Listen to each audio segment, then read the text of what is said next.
આ તરફ રાજકોટના જેતલસરમાં જે ડાયવર્ઝન છે એ માથાનો દુખાવો બન્યું છે લોકો માટે। 40 લાખના ખર્ચે નદી પર પુલ બનાવવાનું કામ શરૂ કરવામાં આવતા વાહન વ્યવહાર અને ખેડૂતો માટે ડાયવર્ઝન આપવામાં આવ્યું હતું, ત્યારે છેલ્લા 1 મહિનાથી કામ બંધ હોવાથી સ્થાનિકો હેરાન પરેશાન થયા છે।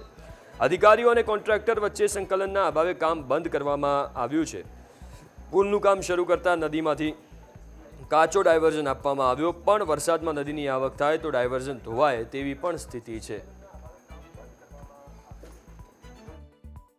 અમારી માંગ એવી છે કે જે તે સમયે હજી એની પાસે સમય છે, 10-15 દિવસમાં પુલનું કામ તો પૂરું થઈ શકે એવું નથી।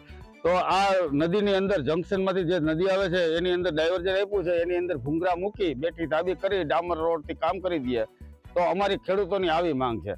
અમારા ખેડૂત ભાઈઓ બધા જ ખેતર વાડીએ રાખતા હોય છે ઢોર, તો એ ઢોરને દોવા માટે અમારે ગાય ભેંસને દોવા માટે સવાર સાંજ વાડીએ જવું પડે અને આમાં પાણી આવી ગયું હોય તો અમારે ત્યાં ઊભું રહી જવું પડે। એટલે વહેલી તકે આ પુલ ઝડપથી ચાલુ થઈ જાય એવી અમારી તમામ ખેડૂતોની માંગ છે। એમાં પુલમાં આપણે જે કોન્ટ્રાક્ટરને આપણે નોટિસ આપી હતી ખરાબ કામ છે થોડું એના માટે, એટલે એને ફરીથી એ કામ કરવા માટે કીધું છે, એ આખું કામ ફરી કરે એટલે પછી પાછું ચાલુ કરાવી દઈએ।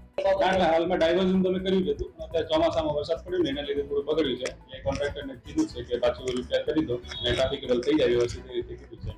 જેતપુર જેતલસર ગામ પાસે છે તે પુલનું કામ 1 મહિનાથી આ બંધ છે। દૃશ્યો બતાવવાના પ્રયાસ કરીશું।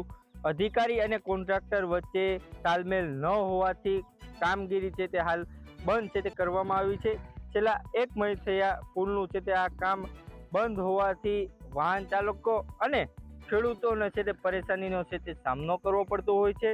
યોગ્ય જગ્યાએ ડાયવર્ઝન ન હોવાથી ખેડૂતો છે તે મુશ્કેલીમાં છે તે અવર જવરમાં પડી રહી છે। ક્યાંક ને ક્યાંક જે ડાયવર્ઝન નદીમાં હોવાથી ચોમાસું નજીક છે, આવતા દિવસમાં પાણી છે તે આવી જતા છે તે ડાયવર્ઝન બંધ થઈ જાય છે, જેને લઈને ખેડૂતોને છે તે અને જે વાહન ચાલકોનો છે તે આ અવર જવર કરવામાં છે તે ભારે મુશ્કેલીનો છે તે સામનો કરી રહ્યા છે।